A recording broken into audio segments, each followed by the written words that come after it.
If you've ever been the one who did the work while someone else took the credit, this story was written for you. It's about quiet betrayal, silent strength, and finally taking the pen back. I was never meant to make it past chapter 3. Even now, I can still see the outline they drafted for me. Clinical, efficient, unambitious.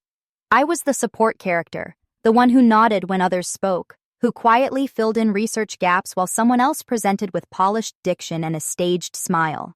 In the department's collective script, I was the dependable one, the one who typed fast, stayed late, and asked for nothing but footnotes. They called me detail-oriented, which was their polite way of saying replaceable. I wasn't supposed to have a climax, or an arc, or a name anyone would remember after graduation. And for a long time, I accepted that. I let myself be scripted.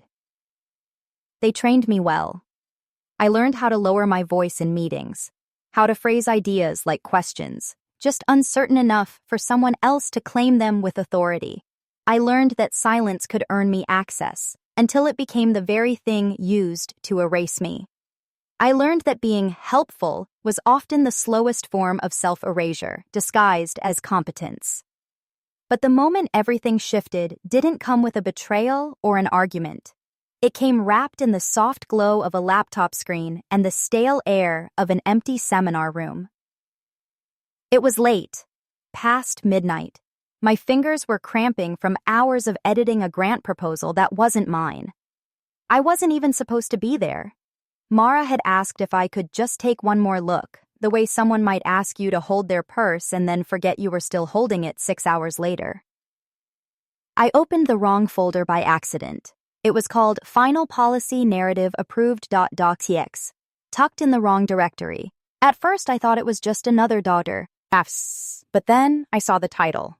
Fractured Systems, Narrative Interventions in Post-Carceral Policy Reform. My title, my words. And yet, under the bold author line, it read, Mara Chen. The same diagrams I'd sketched on napkins in the campus cafe were neatly inserted, cleaned up with crisper lines. My footnotes, down to the specific case study I'd fought for, were reworded but traceable. Even the phrase, narrative fracture as structural resistance, was there. My phrase, my thesis spine, now rewritten in a smoother font, stripped of my name. I didn't breathe for a full minute. Then slowly, I started copying the document. Page by page, every section, every margin note, every citation. I didn't rush. My hands moved with mechanical precision, my face blank, as if this were just another task Mara had handed me. But inside me, something seismic shifted. Not a scream, not even a crack. A stillness, cold and deep, like a lake that freezes before anyone notices the temperature has dropped. I didn't confront her, not that night, not the next day. I attended the symposium she presented at a week later, sitting 3 rows back with my notebook open as if I were her assistant.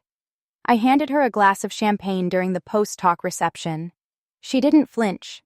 She didn't know. You've always been so supportive, Cassiel, she said, smiling, her teeth gleaming against the rim of her glass. Supportive, like scaffolding, like something disposable once the structure was finished. I nodded, not because I agreed, but because it fit the role they wrote for me. I watched her glide through the crowd like she belonged in that spotlight, all perfectly practiced warmth and effortless posture. I listened to her quote lines I had once whispered in a whispery half-laugh over our shared research nights, back when I still thought we were collaborating, back when I still believed I had a place in her story.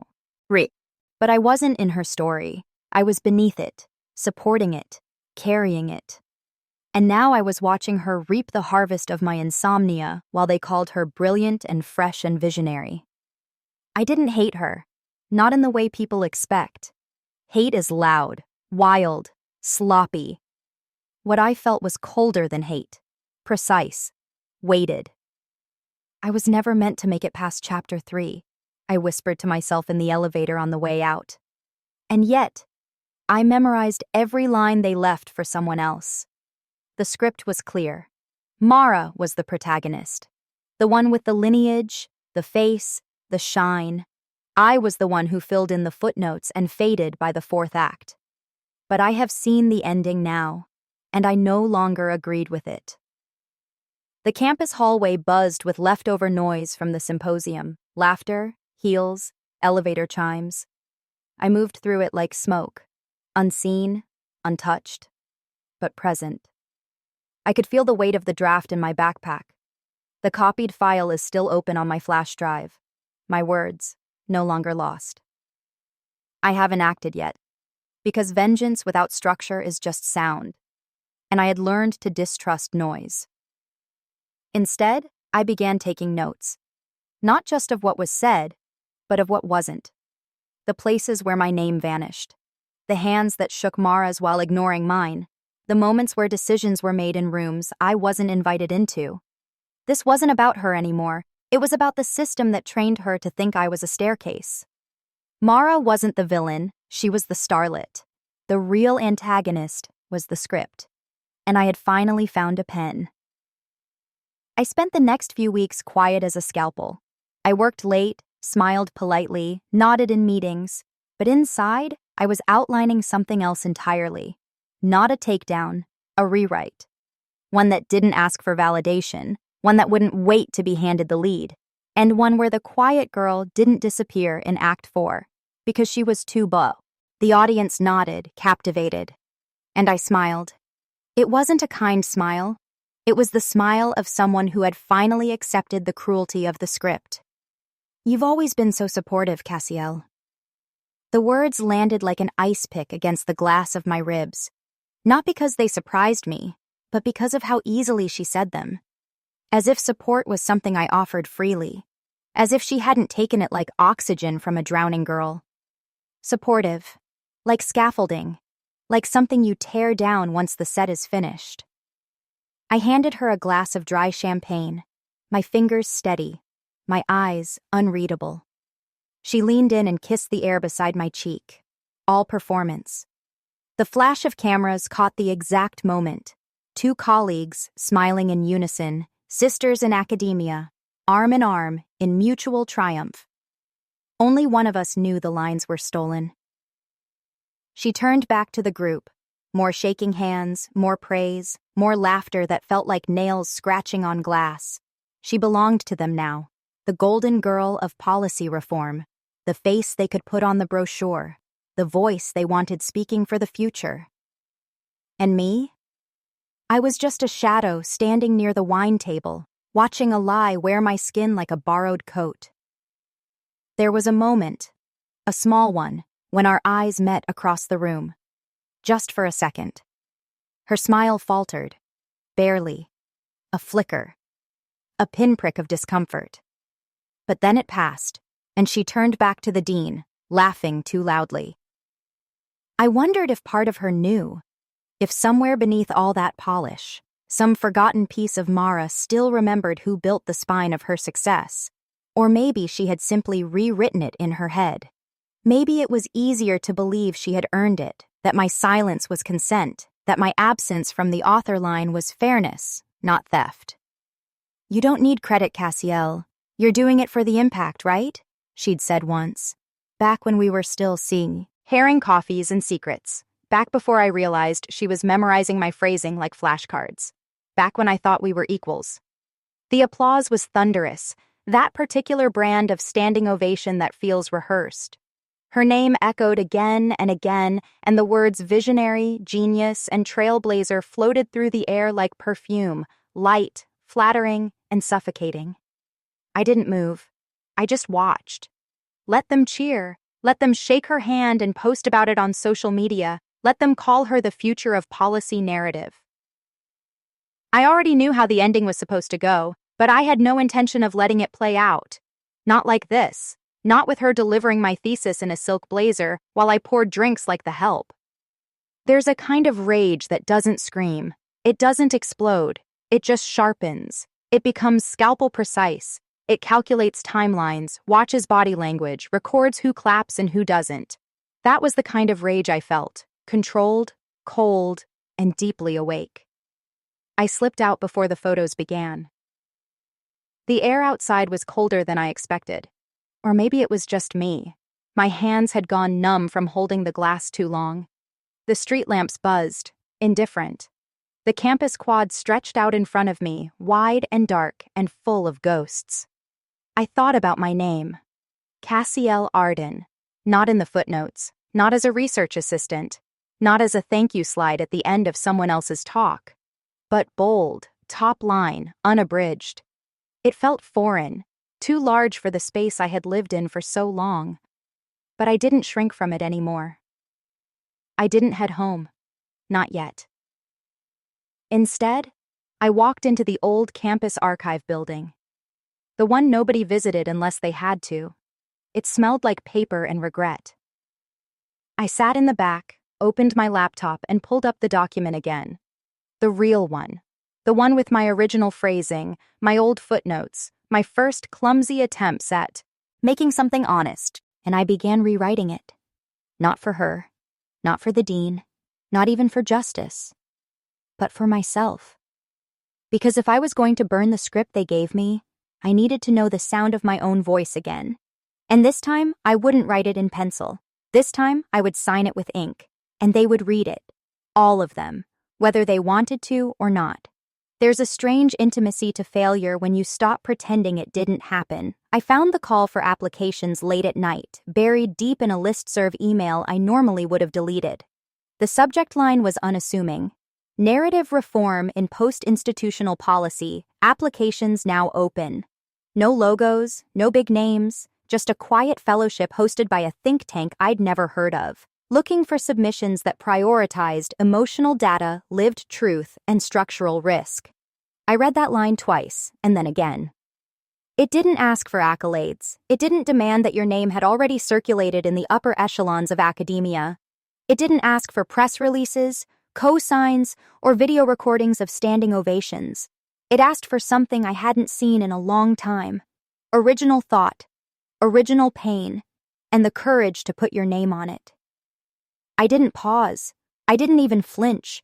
My hands moved before my brain caught up, dragging my original files out of the digital dust, the ones buried under folders named Backup, Final, or Not Good Enough version 3. The ones I'd stopped opening because each time I did, I remembered the night I curled up against the metal legs of my desk, shaking with failure, because none of it made sense. But that version, that broken, gasping, bleeding version, it was mine, so I submitted that. The file opened with its awkward, uneven title, Fractured Systems, Storytelling as Soft Infrastructure in Post-Carceral Spaces. No one liked the title but me. A reviewer once said it sounded too literary for policy. Another called it emotional, bordering on self-indulgent. But that title was born on a day when I interviewed a woman who'd spent 17 years in prison for stealing a winter coat. She told me, "No one asks why we chose the door. They only punish us for walking through it." That quote never made it into Mara's version, but it lived in mine. The appendix was too long, the footnotes inconsistent. There were places where I wrote, "I don't know what this means yet," and never went back to fix them. The margins held frantic late-night thoughts, half-melted metaphors, and blocks of case study analysis that looped back on themselves. But it still breathed. Even now, it pulsed with something real. I didn't revise it. I didn't sand it down. I didn't gut it for polish. I just signed it. Cassiel Arden. My full name, no initials, no co-authors, no acknowledgments of borrowed brilliance. And then, for the first time in my entire academic life, I wrote a biography that didn't lie. Cassiel Arden is a narrative researcher specializing in trauma-informed storytelling within policy development. She has presented unfinished work, cried in copy rooms, and once failed a panel for speaking too emotionally. Her research was once rejected for lacking neutrality, and she is no longer interested in being neutral. No fancy phrasing, no made-up citations, just the truth. I didn't romanticize the breakdown I had during my second year, when I locked myself in a supply closet because I was too embarrassed to cry in the hall. I wrote about it. I didn't skip the part where I lost 6 months of research after spilling coffee on my external drive. I explained how it forced me to rewrite from memory, and how those versions were messier, but more honest. I told them about the night I didn't show up to the presentation because I couldn't breathe, and I was afraid I'd throw up in front of the dean. And then I told them why I still wrote anyway. Because if we don't own our fractured voices, someone else will flatten them into a script we no longer recognize. Let them read my failure, I whispered aloud to the empty room. It still says more than their triumph ever will. I hit send. And then I sat there, frozen. It was done. My name was on it. My blood was in it. I stared at the email confirmation like it might vanish, but it stayed, glowing in quiet defiance. The apartment was silent, except for the hum of the refrigerator and the occasional groan of old plumbing. Outside, the sky pressed down like wet ink, thick, uncertain. My chest felt the same. I couldn't tell if it was relief or exposure, maybe both. Because submitting the truth feels a lot like vulnerability with a return receipt. I remembered a time, years ago, when I'd stood in front of a crowd with shaking hands, presenting my first rough proposal. A professor interrupted me halfway through to correct a citation. I nodded so fast I felt dizzy. Later that day, Mara had laughed and said, "You really need to stop apologizing when you speak." But the thing was, I hadn't even realized I'd apologized. I had been trained to flinch before I finished a sentence. I wasn't flinching anymore. The next day, I walked into the campus library, printed a hard copy of the version I submitted, and held it in my hands. The paper was warm. The ink bled slightly where the toner was too thick. It wasn't pretty. It didn't look like Mara's. Hers had perfect spacing, elegant spacing, minimalism like a manifesto. Mine looked like it had been through something, because it had. I placed it in a plain folder. No labels, no protective sleeves, just paper. Real, wrinkled, lived in. I tucked it in, to the bottom drawer of my desk, the one where I used to hide rejection letters. Now it held something else. Proof that I had dared to speak with my own voice. No cosigns, no gloss. Just truth. And now, I waited. That was the cruelest part of reclaiming your voice. Not the risk, not the exposure, but the stillness afterward. Because when you finally stop erasing yourself, the silence feels like judgment. But it's not. It's just the pause before something answers back. And I had finally spoken first. The email came at 6:42 a.m., tucked between two spam notifications and an overdue library reminder. No bold header, no confetti animation, just a simple subject line. Fellowship acceptance, Arden. I stared at it with the kind of stillness that comes after a long fever breaks, quiet, cautious, disbelieving. My hand hovered over the trackpad as if opening it would confirm something irreversible. The sun hadn't risen yet, and the only light in my apartment came from the fridge left ajar after I'd sleepwalked into the kitchen, too wired to eat. I clicked. Congratulations, Ms. Arden. We're pleased to inform you that your project has been selected for full funding and presentation under the Reforming Futures Fellowship. Your voice brings necessary weight to the emerging narrative space. We look forward to your leadership. No flattery, no applause, just legitimacy. I leaned back in the chair, barely breathing. The radiator clicked once, as if to fill the silence. I didn't cry. Instead, I sat with the warmth of it pressed against my ribs, a validation that didn't come with conditions. Not because I was useful, not because someone else handed me the mic, but because I'd written something too raw to ignore and signed my name without apology. I didn't tell anyone, because the satisfaction wasn't in being seen. It was in knowing I had finally spoken on my own terms. The next day, the quiet began to fracture. It started with a whisper, a meeting rescheduled, a mentor frowning over her phone, a teaching assistant murmuring in the hallway. "Did you hear about the policy board's review?" I didn't need confirmation. I already knew whose name was being folded into the whispers. Mara. The board had received an anonymous packet, time-stamped documents, track changes, metadata logs, a highlighted version of the project submission Mara had claimed was hers, juxtaposed against earlier drafts that told a different story. They were asking questions. the exact ones she wasn't prepared to answer. I never said a word. I didn't need to. She saw me the following afternoon, in the corridor between the faculty lounge and the second-floor reading room. Her heels clicked twice, then slowed when she noticed me leaning against the vending machine. I wasn't hiding. I wasn't performing. I was just present. She walked past, phone pressed to her ear like a shield, but her eyes flicked toward mine, just once, and what she saw there made her pause. Not fury, not accusation, just calm. The kind of calm that comes after the storm has already passed and the damage is quietly being assessed. Vengeance without control is noise, I thought, watching her disappear around the corner. And I was done being loud in the wrong scenes. Let them whisper. Let the audit crawl through every revision history she thought she'd buried. Let the spotlight flicker. I had no interest in dragging her onto a stage she no longer deserved. I just wanted the record to reflect the truth. And quietly, it was starting to. I passed Mara again later that week. She was seated in the seminar room, a laptop open in front of her, hands clenched just out of sight beneath the table. Her lips moved in tight phrases to Dr. Lin, whose expression was unreadable, neutral, but not kind. I paused outside the doorway, listened just long enough to hear the tone, but not the words.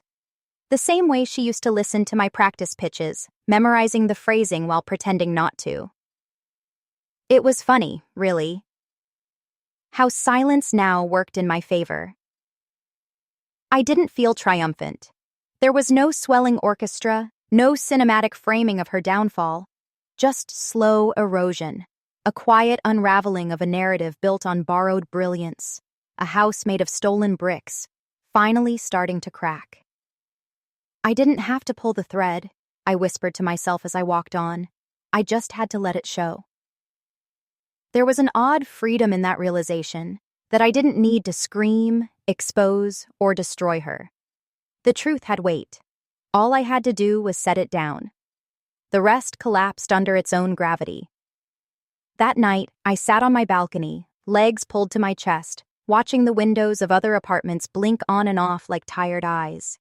Somewhere, someone was watching the same stars, worrying about the same recognition, wondering if their work mattered when no one clapped.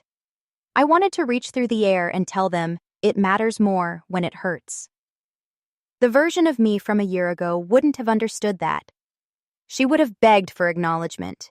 She would have printed out Mara's version, circled every line that belonged to her, and brought it to a superior's desk with shaking hands and a desperate heart. But I had learned that proving someone stole from you is easier than proving you deserved the credit in the first place. So I stopped trying to prove, and just began building again, from the ground up, with flawed sentences and ink-stained drafts and a voice that still trembled some mornings, but belonged solely to me. Mara didn't speak to me that week, not once, but I saw her often, and each time her movements got sharper, her smiles thinner, her posture more defensive. And still, I said nothing, because some things unravel better in silence. On Friday, I received another email. This one from the Ethics Committee. They were reevaluating publication credit protocols in light of recent concerns. A polite way of saying the system was trying to patch its own cracks before anyone else fell through. And I couldn't help but wonder, was this how rebellion really looked? Not with fire, but with ink. And now, I wondered what Mara would do when she realized the curtain had closed on her act, and no one was writing her another scene. Because I wasn't. I had already started drafting something else. And this time, it didn't include her name at all. Dr. Lin called me into her office just after noon. The hallway smelled like overbrewed coffee and printer ink, and the sky outside had turned the color of unspoken warnings. One of those gray days where the air feels full, like something's about to break, but hasn't asked your permission yet. She didn't start with small talk, just gestured for me to sit and close the door behind me with the kind of care people reserve for things they're afraid might explode. "Cassiel," she said, folding her hands like a disappointed priest. "You're burning a bridge that leads to tenure." The words hung in the air like smoke. They weren't cruel, they weren't wrong, but they weren't true either. I tilted my head, watched the sunlight flicker across the sin, a spine of a dusty ethics textbook on her shelf. Then maybe, I said quietly, I can build my own bridge. There was a moment of pause between us, the kind that's so still you can hear your own blood pulsing in your ears. Her lips parted, then pressed shut. No retort, no applause. Just silence. I didn't need her approval anymore. That was new. For years, Dr. Lin had been the closest thing I had to protection. The one who looked me in the eye during meetings. The one who told me my research had texture when others called it undisciplined. But even she had her limits. Even she believed there was a correct way to rebel, quiet, clean, and behind closed doors. But I was done auditioning for belonging. There was a presentation scheduled for that Friday. The Reforming Futures Fellowship had accepted my work, but they required an in-person defense, no audience, no cameras, just 3 panelists who didn't know me, and a projector that only worked when you smacked it in just the right place. It was perfect. I didn't want a spotlight. I wanted a reckoning. I spent the night before combing through my notes, not to polish, but to remember. Each paragraph carried fingerprints, of late nights, of shame, of red ink scrawled across drafts that said, too personal, or, can you rephrase this without using I? I left the I in. Every time. The morning of the presentation, my hands trembled as I buttoned my coat. Not from fear exactly, but from the pressure of presence. I was about to stand in front of a room that had no expectations of me, no curated narrative, no history. It would just be my voice, and the truth. The conference room was dim, the walls bare except for a crooked clock and a single dying plant in the corner. The 3 evaluators sat with notepads poised, eyes neutral, as if waiting to decide whether to dismantle or admire. I walked to the front, plugged in the drive, waited for the projector to cough itself awake. My palms were damp, my throat was dry. But when I spoke, my voice didn't shake. My name is Cassiel Arden, I began. And this project is the version that nearly killed my career before it began. No one flinched, so I kept going. I didn't summarize the findings. I told them about the night I watched my research be rewritten in someone else's name. I didn't lead with data points. I led with the woman who told me she spent 17 years being treated like a mistake because her story was inconvenient to the system. I didn't apologize for being personal. Because policy is personal. Because being edited out of your own narrative isn't just a professional wound. It's a human one. I wasn't erased by accident, I said, slowly, deliberately. I was edited out. The room was still. I looked at the panelists, not for approval, but to measure if they were listening. One leaned back, one scribbled something, one blinked too slowly. Let them squirm. This wasn't a defense. It was a declaration. I clicked to the final slide, a single sentence. Ownership doesn't always look like credit, it looks like truth. And then I closed the laptop. No QA, no bow, just a small nod and the sound of my own footsteps as I left the room. Outside, the hallway was too bright. The sudden light stung my eyes and made my heart beat loud again, like applause just out of reach. I stood there for a moment, blinking into the echo of everything I didn't say. Then I breathed, not for relief, but for reclamation. I didn't know what the panel would decide. I didn't care. Because for the first time, I hadn't been edited. I had been heard. And when I stepped outside into the cold afternoon air, something in me felt scorched, but intact. Not healed, but claimed. As I walked across the quad, students passed in clumps, laughing, unaware. I caught my reflection in a glass door, shoulders straight, mouth unreadable.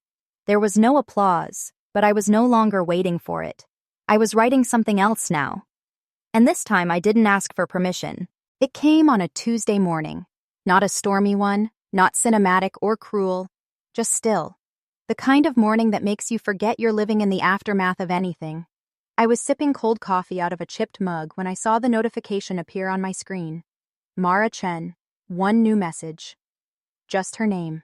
No subject line, no warning. For a moment, I couldn't move. My fingers hovered above the keyboard like they'd forgotten what hands were for. I clicked, against my better judgment. The message was short. "Why didn't you just come to me?" That was all she wrote. 10 words, but I heard them in her voice. Soft, performative, confused. The same voice she used when she once asked, "Is it okay if I just tweak this line?" Or when she said, "You don't mind presenting second, do you?" Like she was always just asking, never taking. Like she could dress entitlement in silk and call it generosity. I stared at the blinking cursor below her question. That tiny, pulsing line, waiting for my answer like it deserved one. But I'd already answered her. 100 times, in 100 ways. She just never read it. I remembered the first time I came to her, notebook trembling in my hands, asking for her help organizing the framework of my thesis. She smiled and told me I was so good at the messy parts that she'd clean it up for me. I thanked her like a fool. I remembered the second time I came to her, after our group meeting when the professor quoted her for something I'd said. I approached her gently, unsure. She laughed, waved it off. "Does it really matter who said it? We're a team." I remembered the third time, when she published the concept paper without my name. I sent a message that night, a quiet paragraph of confusion, not anger. She called me within minutes, crying. "I didn't think you'd want credit for something so small." I remembered how I apologized to her, how I ended up forwarding her for erasing me. So no, I wasn't going to come to her now. Not because I didn't want to, but because I had. And each time, I left more invisible than before. I closed the message, didn't reply. Instead, I clicked the tiny gray box next to her name, selected Archive, and let her disappear with the rest of the things I no longer needed. Because confrontation would have made me the villain, I whispered aloud to no one, and I've played that role long enough in other people's heads. That's what people never understand. Sometimes the cost of reclaiming your name isn't volume, it's silence. Because shouting gets you labeled emotional, confronting gets you labeled bitter, screaming for what's yours gets you framed as ungrateful. And when the world expects your silence, choosing to speak becomes rebellion. But choosing not to answer, that becomes sovereignty. I stood and crossed the room to the drawer where I'd kept everything. The old drafts, the annotated outlines, the email chains where my voice was visible in pixels even if my name never was. Each page held pieces of the girl I used to be, desperate, soft-voiced, hoping that if she just worked hard enough, someone would hand her the pen. I held the first draft of my thesis in my hands, the one with coffee stains and circled metaphors I was told to cut, the one Mara had once skimmed and said, "It's too raw. You should smooth it out before they see it." She had never liked it when I bled onto the page. I fed the draft into the shredder, not out of spite, but because I didn't need the evidence anymore. I was the evidence now. I shredded the marked-up copies, the peer review feedback that called me overly impassioned, the printout of the first email Mara ever sent me after our collaboration began. I watched each page disappear like exorcised ghosts. Proof is only necessary when you still think someone will believe you. But I didn't need to be believed anymore. I had stopped needing that the day I stood in front of the panel and said my name without apology. Cassiel Arden. It tasted different now. Not like a question, not like a plea, but like a decision.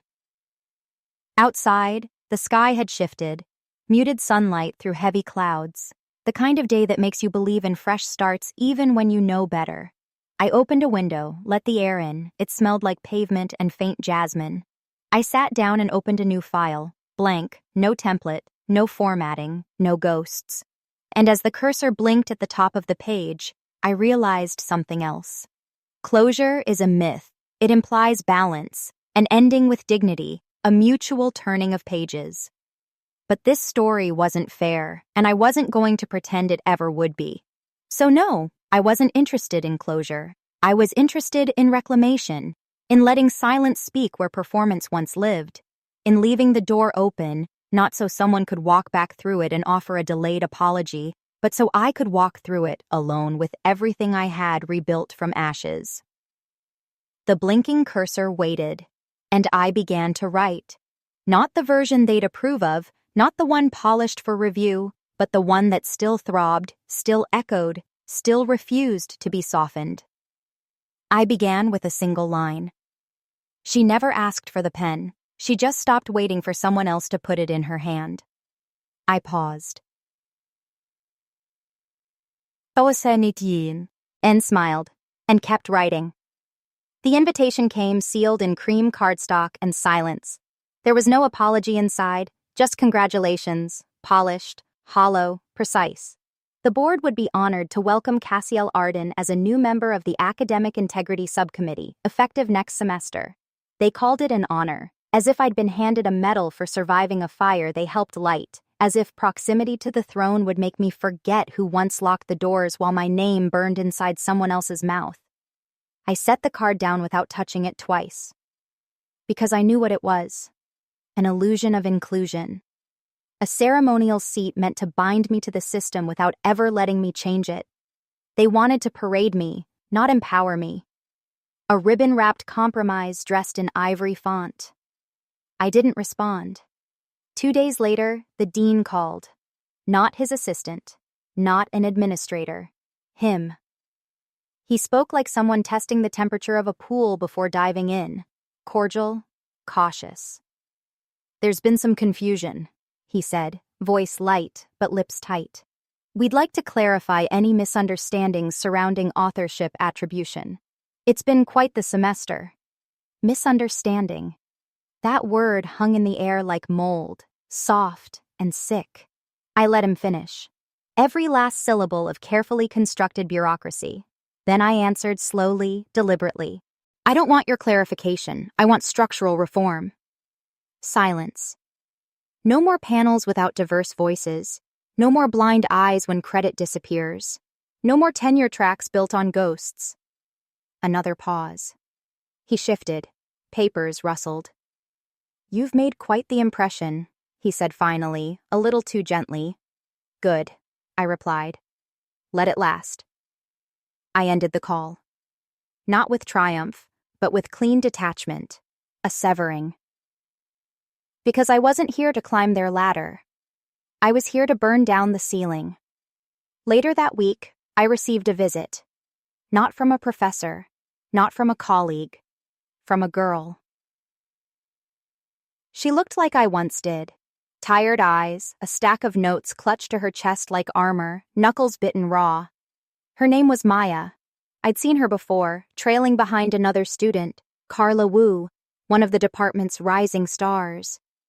I hadn't known the story. Until Maya stood in front of me, voice trembling like paper in wind. She took it, she said. My framework, my notes, she presented it like I never existed.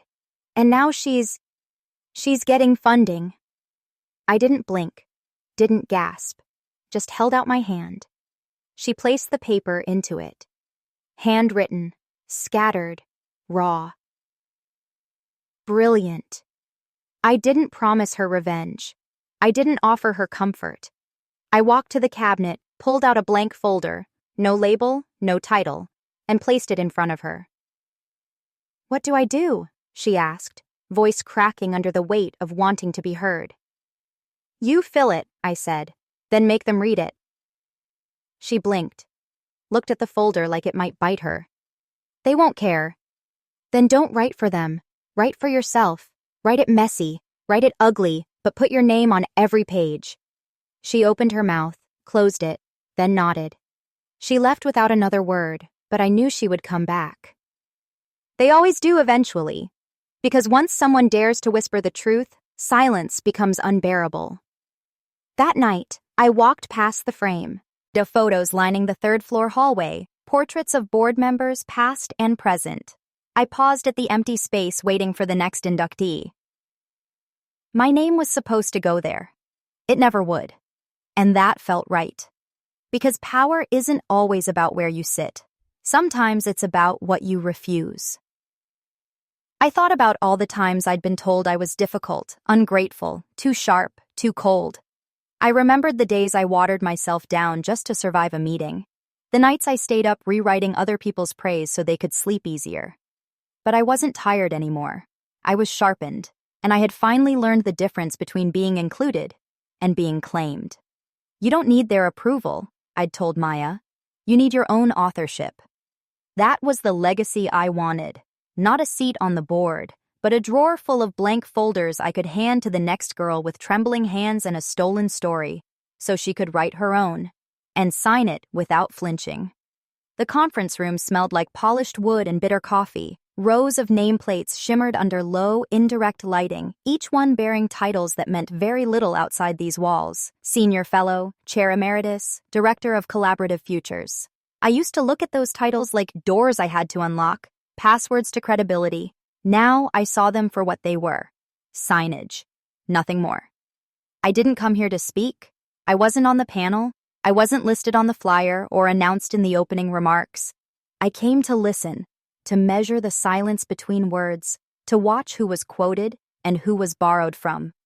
I stood near the back, hands in my coat pockets when I saw her. Mara.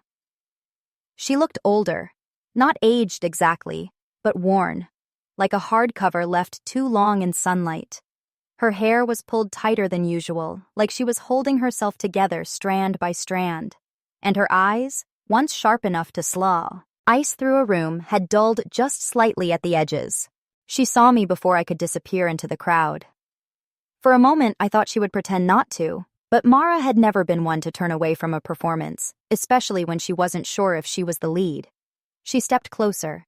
"You always hated the system," she said. Her voice wasn't sharp. It was tired, or maybe just human. I looked at her then. Really looked. "No," I replied, soft but steady. "I hated being told I didn't belong in it." There it was. The silence after impact. The breath between scenes. She flinched. Not visibly, but internally. I saw it in the way her shoulders shifted, in the faint tremor in the hand holding her name badge. "I never meant to." "You did," I said. "You just didn't think it mattered." She didn't argue. Maybe because she finally understood that intention doesn't cancel erasure, that being sorry doesn't mean you get to rewrite what happened, or who it happened to. We stood there for a moment, no raised voices, no grand unraveling, just two women who once shared a script, realizing they were no longer in the same story. She turned away first. And I let her go. I didn't watch her walk out. I didn't wonder what she was thinking. I didn't need her regret like a ribbon tied to my name. I had let her go long before this room. The hallway beyond the auditorium was quiet, echoing with the hush of new beginnings.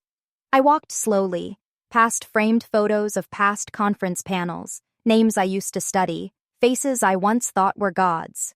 Now they looked like props. Outside, the air was cool and clean, the kind of breeze that feels earned. I stepped onto the pavement, each footfall solid, unflinching. No audience, no applause, just me, whole. Somewhere, a version of this story ended with me fading quietly into the background, taking a job that didn't ask questions, writing under someone else's name, clapping politely at galas I was never meant to heed. Line. That was the story they wrote for me, but I had read the ending, and then I smiled and chose a different door. It wasn't carved in gold or gilded in praise. It wasn't even open all the way. Just a sliver of light, a hinge creaking under the weight of something unspoken. But it was mine. I opened it. I stepped through. And on the other side, there were students building their own ladders from broken syllabi. Girls with trembling hands holding ideas no one had taught them how to protect. I wasn't their savior. I wasn't their hero. But I could be a mirror. A reminder that you don't have to be edited into someone else's narrative to matter. That you don't have to wait for someone to write you in. That sometimes the most radical act isn't fighting for inclusion, it's claiming authorship. I thought about the drawer in my apartment, now filled with blank folders. I thought about Maya and the spark that lit in her voice when she started talking like her work had weight again. I thought about the girl I used to be, the one who once whispered her ideas like apologies, who flinched at her own reflection, who erased herself in drafts before anyone else could. She wasn't gone. She had just grown into something unafraid. Some people are born into stories, I whispered, staring out at the city below. Others wait in silence until the page is blank and the pen is finally in their hand. I wasn't the girl who failed upward anymore. I was the woman who rewrote the genre. And the next chapter would be mine. Sometimes the most powerful revenge isn't confrontation, it's creation. It's choosing authorship over apology. This story reminds us that we don't have to wait for permission to matter, that silence can be a strategy, and walking away can be a revolution. So now we ask you, have you ever walked away from something that wasn't built for you and built something better? Tell us in the comments. And if you believe in reclaiming your name and writing your own genre, like, subscribe, and join us for the next untold story.